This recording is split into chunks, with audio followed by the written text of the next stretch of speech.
సంచార జాతికి సంబంధించి చిన్ననాటి నుండి చిత్తు కాగితాలను వేరుకుంటూ భిక్షాటన చేస్తూ నేను ఈ స్థాయిలోనే ఉండాలా, నేను సొసైటీలో ఒక మంచి స్థాయికి రావాలి అనుకొని అతడు డిఎస్పీగా రిజైన్ చేసి నా సేవ పోలీస్ వ్యవస్థకే కాకుండా రాజకీయాలలోని మార్పుల కోసం కూడా నా సేవ కావాలి అనుకొని మన ముందుకు వచ్చారు.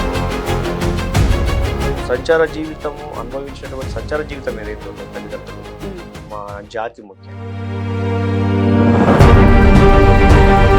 రాజకీయాలు వచ్చిన తర్వాత రాజకీయాలలో ఏం మార్పులు చేయాలనుకుంటున్నారు?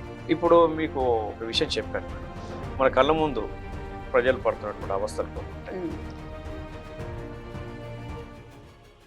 నేను ఇప్పుడు వెల్లడించినటువంటి అంశం ఏంటంటే మార్పు అనే విషయంలో చట్టం గురించి తెలిసినటువంటి లాయర్లకి ఎమ్మెల్సీ కాన్స్టిట్యూన్సీ లేదు. చట్టం తెలిసిన వాళ్ళు చట్టసభలో కూర్చుంటే విధాన నిర్ణయంలో కానీ చట్ట నిర్మాణంలో కానీ శాసన నిర్మాణంలో కానీ ఒక పద్ధతి ఉంటుంది. అవును, ప్రస్తుతం ఉన్నటువంటి రాజకీయ నాయకులు ప్రజలకు అసలు ఏం చేస్తే ప్రజలు ఆమోదిస్తారు, ప్రజలు ఎలాంటి మార్పును కోరుకుంటున్నారు? అంటే మనం వాళ్ళని తయారు చేసినట్టుగా తయారవుతున్నారు. అంటే ప్రజలే రాజకీయ నాయకులను తయారు చేస్తున్నారా, రాజకీయ నాయకులే ప్రజల్ని తయారు చేస్తున్నారా?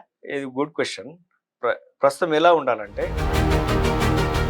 26 సంవత్సరాలు పోలీస్ వ్యవస్థలో పనిచేశారు. నెక్స్ట్ ఎమ్మెల్సీగా రాజకీయ రంగంలోకి అడుగు పెట్టాలనుకుంటున్నారు.